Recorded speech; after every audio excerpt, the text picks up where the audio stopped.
আমাদের সংকট কিন্তু বহুমুখী। জি জানো, আমাদের শত্রুর সংখ্যাও বেশি। কমিউনিস্টরাও আমাদের শত্রু, আবার আমেরিকাও আমাদের শত্রু। তবে সবচেয়ে বড় শত্রু হচ্ছে অবিশ্বাসীরা। এদের সংখ্যা যত বাড়বে, আমাদের দায়িত্ব তত বাড়বে।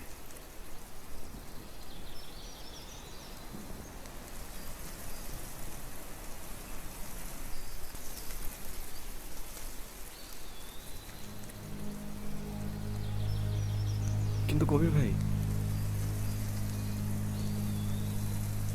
তো অবিশ্বাসীদেরও একটা সুযোগ পাওয়া উচিত না? যেমন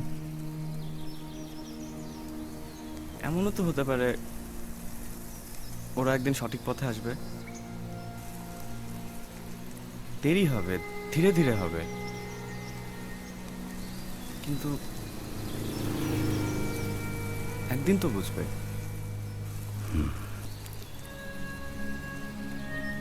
কিভাবে বুঝবে?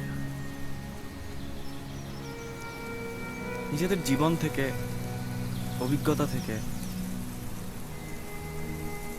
কেউ যদি ওদেরকে দাওয়াত দিয়ে আলোচনা করে, ওদেরকে দিনের পথে আনতে পারে, তাহলে কি সেটা আরো ভালো না? দেখো রিদওয়ান, কিছুই বুঝবে না। এরা হচ্ছে কৃমির মতো, এরা সংখ্যায় বাড়তেই থাকবে। প্রথমেই পা দিয়ে পিষে মেরে ফেলা উচিত, এটাই একমাত্র পথ।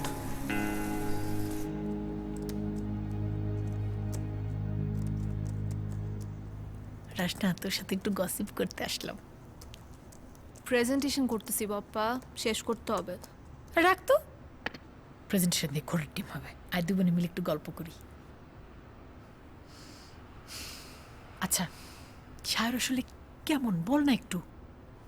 ফটো তো দেখছই, কেমন হবে আবার? ফটো দেখে বোঝা যায়, আমার তো ফটো ভালো আসে না। সামনাসামনি দেখতে আমি কত সুন্দর না? হ্যাঁ বাপ্পা, তোমার ফটো একদম ভালো আসে না। না মানে সামনাসামনি দেখতে অনেক সুন্দর, আমার থেকেও সুন্দর। কারো কারো কিন্তু আমার উল্টাটাও হয়।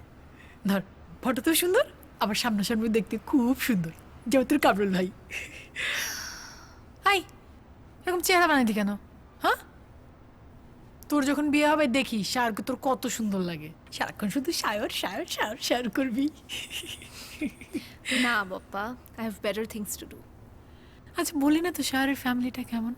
তোর কামরুল ভাই কিন্তু ভিতরে ভিতরে শায়রকে নিয়ে অনেক জেলাস। কামরুল ভাই? ওয়াই?